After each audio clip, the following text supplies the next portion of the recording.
Chapter 6. Joe. Mom is parked at the curb waiting in the car when school lets out. Her old parking sticker from Mercy Hospital is still stuck to the windshield. She used to be a nurse there, but she and a bunch of other nurses got laid off right after Christmas last year. After that, everything changed. None of the other hospitals around here were hiring nurses, so Mom had to go on unemployment, and Dad took a job driving a truck route because it paid more than he was making at his old job at Walmart. At the end of August, when Mom found out Einstein was looking for a new lunch monitor, she applied for the job without even asking me first. "Hop in," she tells me now, leaning out the window. "No," I answer, too mad to even look at her. "I'm sorry, Joe," she says. "It was an accident, force of habit. Would a slice of pizza help make up for it?" I shake my head. She broke her promise big time. A million slices of pizza isn't going to make up for that. "Hop in," she says again. "No," I tell her. "I'm walking home." Walking helps me think. Not that I really want to think about all the crummy stuff that happened today. Is it possible to have a worse first day of school? After my mom drives away, I hear someone calling my name. "Joe!" I turn around and see Mr. Barnes hurrying to catch up. "I was hoping I might run into you," he says. "How did it go today?" I feel something hard swell up in my throat, and for a minute I'm scared I might start crying. But I swallow a couple of times and the feeling goes away. "It was okay, I guess," I tell him. "How do you like Mrs. Beam?" he asks. I shrug. "She's shorter than me," I say.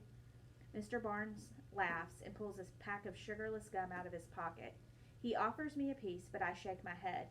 Sugarless gum gives me a headache.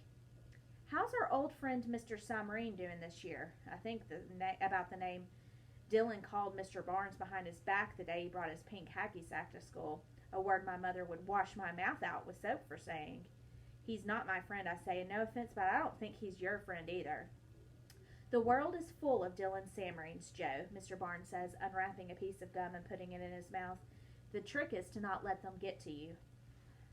I wonder if Mr. Barnes has ever seen the look on the face of a zebra who's just stepped into a crocodile's mouth. "Thanks for the advice," I say. If you want, I can write it down for you," Mr. Barnes says, pulling a pen out of his pocket. The hard thing swells up in my throat again. Mr. Barnes knows I have trouble remembering things unless they're written down. "That's okay," I tell him. "And by the way, I like your new tie." I wonder if anyone in Mr. Barnes' class this year will memorize his ties the way I did. Mr. Barnes looks at his watch. He says he's sorry he has to run to a faculty meeting, but that I should feel free to stop. Everyone. At this time, 4th and 5th grade walkers are dismissed. But that I should feel free to stop by his room any time to chat.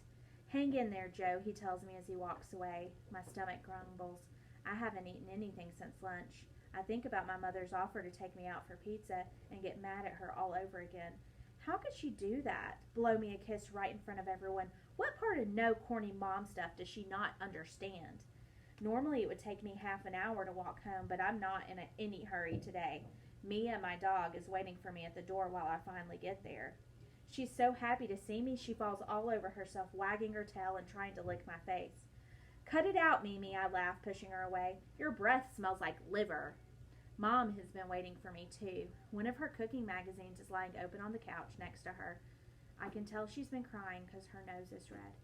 "What took you so long, Joey?" she asks. "I was beginning to worry. Can we talk?" "I don't want to talk," I say.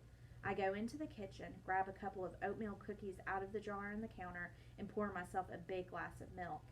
Mia follows me upstairs to my room. I take off my sweatshirt, toss it on the floor, and shut the door. I'm starving, but I'd rather skip dinner than have to sit across the table from Mom after what she did. Seems like he's being a little bit hard on his mom, don't you think?